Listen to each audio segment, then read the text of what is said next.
दिवाली आने वाली है, लेकिन अगर आप प्रेग्नेंट है तो ये त्योहार सिर्फ सजावट और सफाई का नहीं बल्कि सावधानी और सेल्फ केयर का भी है।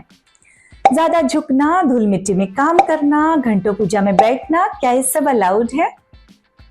तो आज मैं आपको बताने वाली हूँ कि दिवाली की सफाई से लेकर पूजा तक प्रेग्नेंट लेडीज को किन किन बातों का ध्यान रखना चाहिए ताकि त्योहार भी सेलिब्रेट हो और आपकी सेहत भी बिल्कुल सेफ रहे। सबसे पहले हम ये देखेंगे कि सफाई की शुरुआत कैसे करें। हमें उसे करना है धीरे और समझदारी से।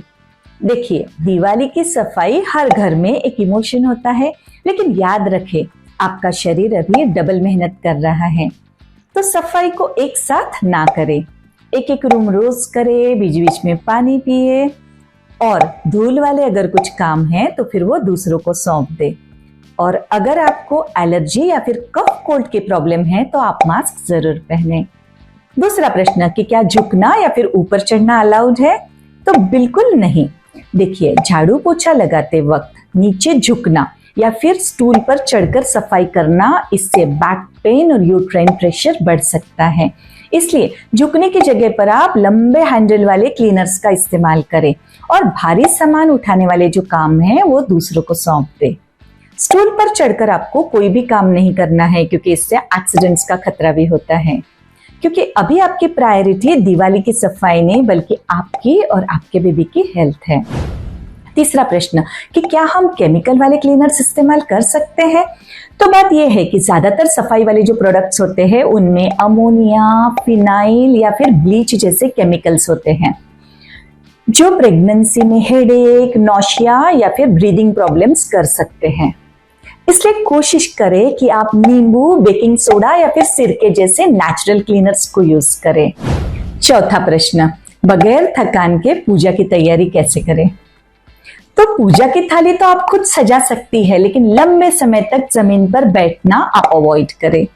आप कुशन या फिर स्टूल पर बैठ सकती है ताकि कमर पर जोर ना पड़े।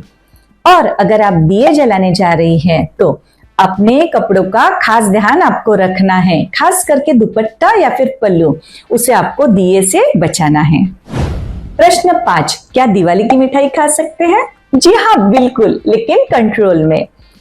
प्रेगनेंसी में जो मार्केट से हम परचेस करते हैं मिठाई, उस जगह पर अगर आप घर की बनी हुई गुड़, खजूर, नारियल या फिर ड्राई फ्रूट से बनी हुई जो मिठाइयाँ हैं वो खाती है तो वो हेल्थ वाइज अच्छी है। लेकिन हाँ, अगर आपको जेस्टेशनल डायबिटीज या फिर हाई शुगर का रिस्क है तो आप हर बाइट सोच समझ कर खाएं। प्रश्न 6, दिवाली के दिन तो इतना काम होता है, उस दिन रिलैक्स कैसे हो? मैं मानती हूँ दिवाली के दिन काम तो बहुत ज्यादा होते हैं, लेकिन उसमें भी आप अपने लिए थोड़ा वक्त जरूर निकालें। आप दिए की लौ के सामने कुछ पल आंखें बंद करके गहरी सांसें जरूर लें। ये न सिर्फ आपको कूल एंड काम रखेगा बल्कि आपके बेबी के हार्ट बीट्स को भी स्टेबल करेगा। तो ये आपके लिए एक तरह का मेडिटेशन हो जाएगा। तो दिवाली की सफाई, पूजा और चमक सब अपनी जगह, लेकिन आपकी सेहत और मुस्कान ही इस घर की असली रोशनी है। तो इस दिवाली कम थकान और ज्यादा मुस्कान रखें और अपने बेबी के साथ हर पल को सेलिब्रेट करें। अगर आपके कुछ भी प्रश्न है तो कमेंट्स में जरूर पूछें। चैनल को अभी तक सब्सक्राइब नहीं किया है तो सब्सक्राइब जरूर करें। वीडियो अच्छी लगी है तो like, share. Thank you. Doctor Preeti Chaudhary signing off. Yeah.